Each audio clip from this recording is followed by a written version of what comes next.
Hey guys, welcome to Pounds Invested. I'm your host, Stephen Georgiev. Now, as I'm sure you're all aware, the Chancellor just a few days ago gave his 2021 budget speech. So, in this video, I'm going to be reacting to what he said in his speech, and I'm going to be pointing out what that means for you. So, without further ado, let's get into it. Okay, so I get it. Sometimes you're thinking, oh great, well the Chancellor's giving a budget speech. Big deal, why do I care? Well, this budget was very different to previous budgets. So, what made this particular budget different? The biggest difference between this budget and previous budgets of previous Chancellors was simply the economic backdrop to the budget itself. So, what does the bigger picture look like? Well, the Chancellor is expecting to spend a total of £355 billion as a result of the pandemic. £355 billion. That is an insane amount of money. But let's look at how he's going to spend it and where it's going to come from. And as part of spending all that money, the ratio between the total debt that the UK is in and the total economic output, or GDP, in 1 year is currently at around about 100%. So what does that mean? Well, it simply means that the total debt pile of the UK is roughly equal to every single pound that the country produces in 1 year.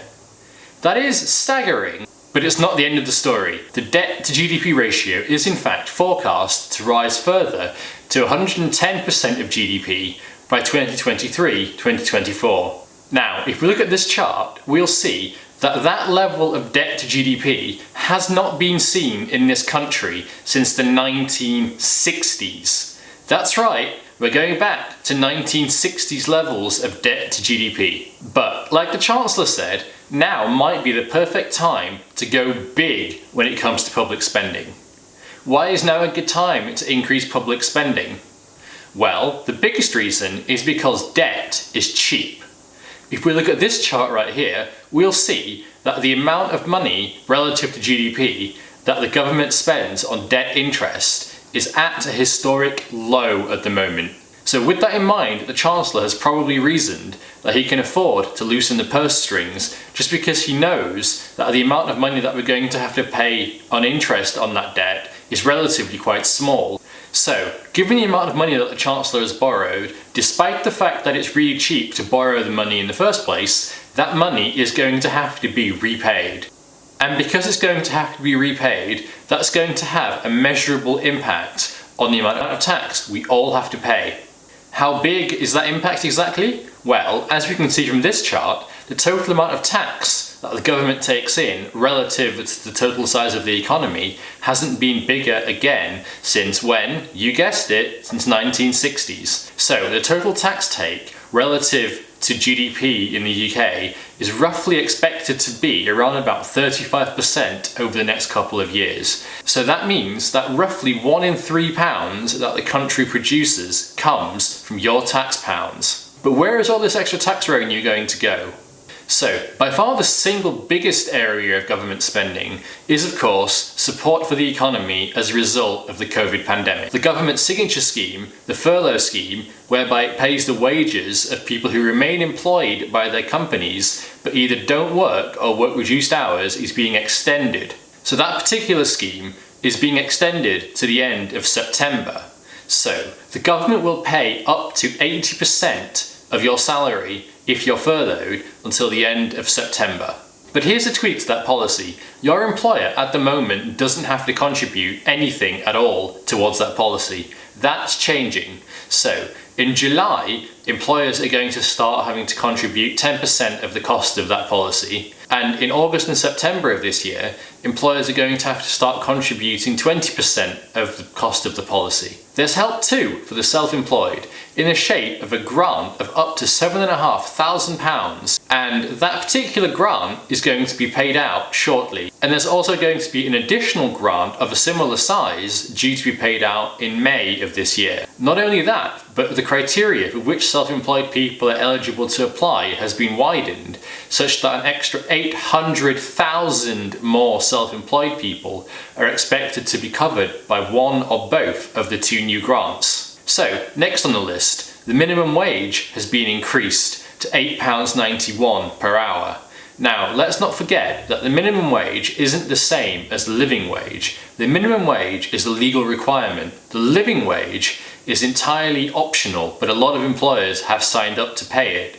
If yours has, make sure you're receiving it. Now, another policy that the government is extending is they're extending the increased universal credit payment by £20 per week for 6 months, which will take us up until the end of September, which ties in with when the furlough scheme is also due to end. The government's also extended the stamp duty holiday, which of course is a boost to home buyers. But this policy also has seen a little bit of change. At the moment, if you're a first-time buyer and your property costs under £500,000, you will pay 0 stamp duty. And this policy was due to be expiring at the end of March, and it's been extended through to the end of June. Now, come July this year, the policy is set to become less generous. So the 0% allowance drops from £500,000 to £250,000. And then come October this year, it's due to drop again from £250,000 back to the pre-COVID level of £125,000. So if you're a first-time buyer intending to buy a house, this is going to be a boost to you. But don't hang around. Make sure you get things sorted by the end of September, at the very latest, or the end of June if you want to take advantage of the higher rate limit. Now, let's talk about alcohol and cigarettes. The Chancellor has decided not to increase alcohol duty across spirits, across beers, and across wines. I was surprised by this because it would be quite an easy win for the Chancellor to increase duty on alcohol, but I can also understand his thinking. He's thinking that because bars and restaurants have been closed down for months on end, and people have been forced to stay indoors, people are going to want nothing more than to go out for a drink with their mates when we're allowed to at the end of lockdown. And so my thinking is that he's chosen not to increase alcohol duty in order to provide a boost for bars and restaurants, and of course you and me when we decide to go to the pub when all the pandemic is over. But what he has decided to do is to alter the duty on cigarettes.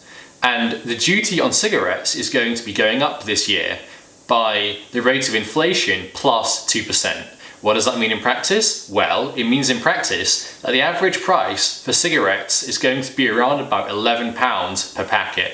And so this is a clear sign by the Chancellor that he wants to discourage people from smoking. Make of that what you will. So, another thing that surprised me about the budget was that the Chancellor decided to extend the freeze on fuel duty for the 11th straight year in a row. Again, increasing fuel duty would have been a relatively easy win for the Chancellor, purely because as we come out of lockdown, more people are going to be getting back to work, and that means more cars on the roads. More cars on the roads also translates, therefore, into more fuel being used, and that will mean that more fuel duty will be paid by more people. And so, by choosing not to increase the rate of fuel duty, the Chancellor is in fact giving a bit of a boost to those who are going to be getting back to work over the next few months. But I think it's also important to note that the Chancellor is going to at some point have to phase out fuel duty and replace it with something else entirely. This is because the government has also committed to banning the sale of new petrol and diesel vehicles by 2030. And so therefore the government is going to have to think of some new way to raise some money by replacing fuel duty when more and more cars become electric over the next decade or so. One other thing that the Chancellor decided to leave alone in this particular budget was capital gains tax. By not increasing the rate of capital gains tax, the Chancellor left, again, what could have been quite an easy win for him untouched. My feeling here is that he's chosen not to increase the rate of capital gains tax this year, so he can perhaps do so in the future.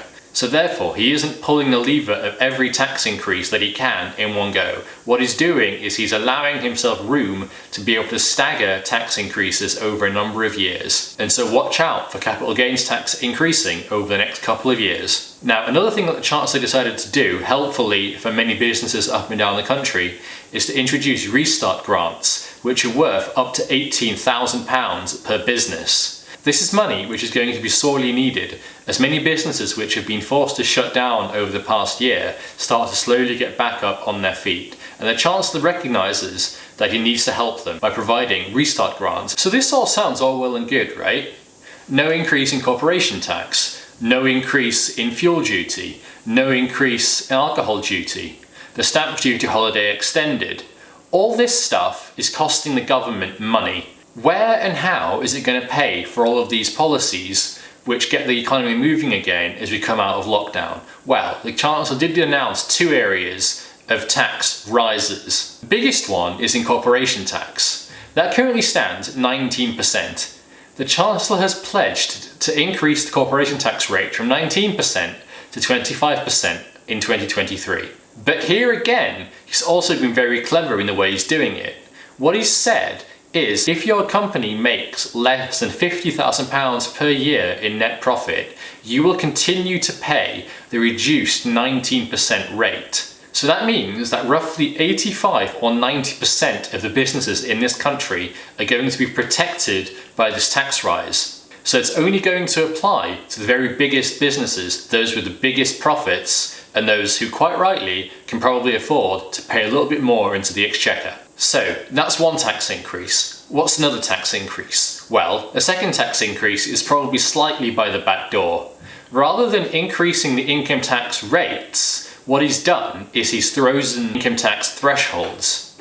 So the rate at which you start to pay 20% income tax, the rate at which you start to pay 40% income tax are going to stay the same rather than rising each year by inflation. So that means that more people are going to be paying income tax at all if they didn't previously, and so if you get a pay rise and it takes you above the £50,000 limit, you're going to be dragged up into the 40% tax bracket on that level of your income. So one thing that caught my attention is that the Chancellor has introduced a new super deduction with the aim of encouraging businesses to invest in the economy.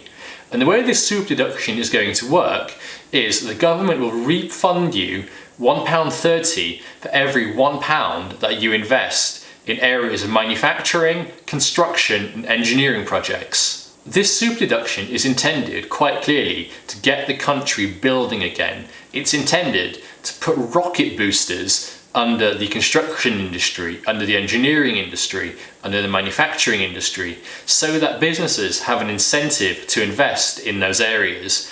So it's very much a budget of spending commitments in the near term now, with tax rises to come in the medium and long term over the next 3 to 5 years and going forwards into the future. With all that said, all that remains now is for me to give the Chancellor a grade on this budget. I would say, based out of 10, given the Chancellor's balancing act between getting the economy moving again, but also being seen to have a firm hand on the public finances, I'd say he's deserving for around about a 7.5 out of 10. So guys, I hope that video was helpful and you found it useful. For more content like this, be sure to like this video, subscribe to my channel, and also hit the notifications bell so that you can be kept in the loop whenever I upload new videos. So, with all that said guys, I'll see you in a few days' time on my next video.